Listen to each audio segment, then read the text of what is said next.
Australia has answered Ukraine's call for more military support. Another 30 Bushmaster vehicles will be sent to help push back Russian forces. The Prime Minister announced that support on the final day of the NATO summit. Our senior political reporter Trudy McIntosh has this report from Lithuania. A warm embrace as Australia extends a helping hand to Ukraine.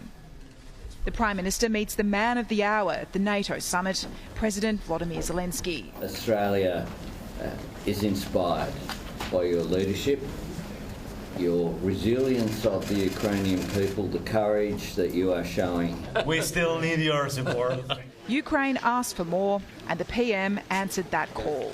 Another 30 Bushmasters made in Australia will be delivered, bringing the total contribution to 120. The Bushmasters are a symbol of Australia's support for Ukraine. They are valued very much by Ukrainian defence personnel and have saved their lives. But sending Hawkeye vehicles remains off the table for now. Because of supply chain issues with Hawkeyes, and we want to make sure that we maximise the effectiveness of what we provide to Ukraine.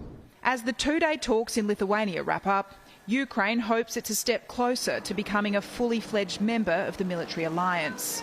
We want to be on the same page with everybody, with all the understanding, and for today what we hear and understand that we'll have this invitation when security measures will allow. The shockwaves from Russia's ongoing invasion continue to ripple around the globe. What occurs in NATO countries also has an impact on the Indo-Pacific.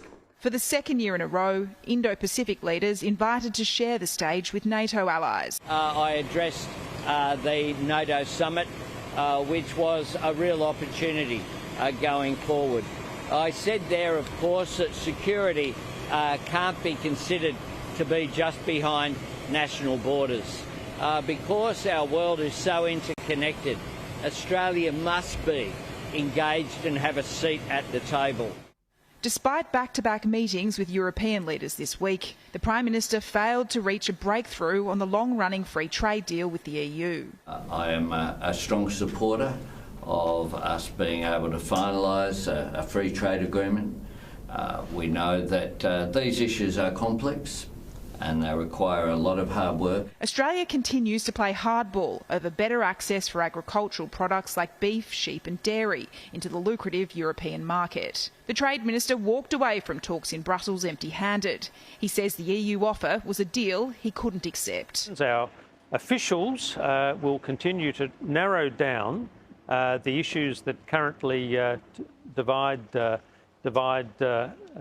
us.